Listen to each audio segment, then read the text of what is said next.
आणि फक्त धुळ्यातच नाही तर मुंबईच्या क्रॉफर्ड मार्केटमध्ये देखील भाजीवाल्यांच्या व्यवहारावरती याचा परिणाम झालेला आहे आणि त्याचं काय म्हणणं आहे हे जाणून घेतले आमचा प्रतिनिधी अक्षय भाटकरनं।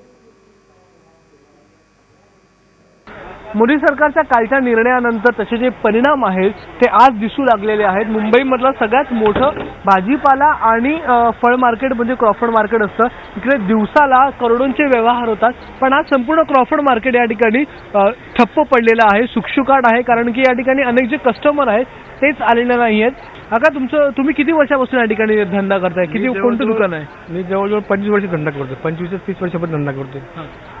आज संपूर्ण दिवस सकाळपासून जे आहे काय परिस्थिती आहे? परिस्थिती अशी आहे का सुट्टे पैसेच नाही, ते धंदा पण नाही नसल्यामुळे काय करायचं?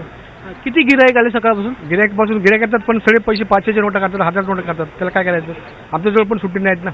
अच्छा, असा कधी दिवस बघितलेला का या ठिकाणी? पहिलीच वेळ ही घटना, अशीच पहिलीच वेळ घटना घडलेली आहे। गिराईक नाही? हा, गिराईक नाही। बरं, इतरांना विचारा, तुम्ही किती वर्ष आहे तिकडे? 15 वर्ष झाले ते। आज काय सकाळपासून परिस्थिती आहे? किती तुमचा धंदा आलेला आहे? एकही कस्टमर आलेला नाही अजून। बाकी सकाळपासून फोन आलेत पण कस्टमर काय आलेला नाही मार्केटमध्ये। असं का घडलं काय वाटतं? त्या 500च्या नोटा चालत नाहीत। आता 500च्या नोटा आले तर आमच्याकडे 100 द्यायला कुठे आहेत? जे ते कस्टमर 5,000 घेऊन आले तर त्याचे 100चा माल घेतला तर 900 रुपये आपण कुठून देणार? हा प्रश्न आहे ना। इथे अनेक या ठिकाणी व्यापारी आहेत, अनेक या ठिकाणी लोक आहेत ज्यांचा धंदा सकाळपासून झालाच नाहीये, कारण की कस्टमर आलेले नाहीयेत। इकडे कांदा वाटाणा मार्केट आहे, इकडे वेगवेगळ्या ज्या फळभाज्या त्याचं मार्केट आहे,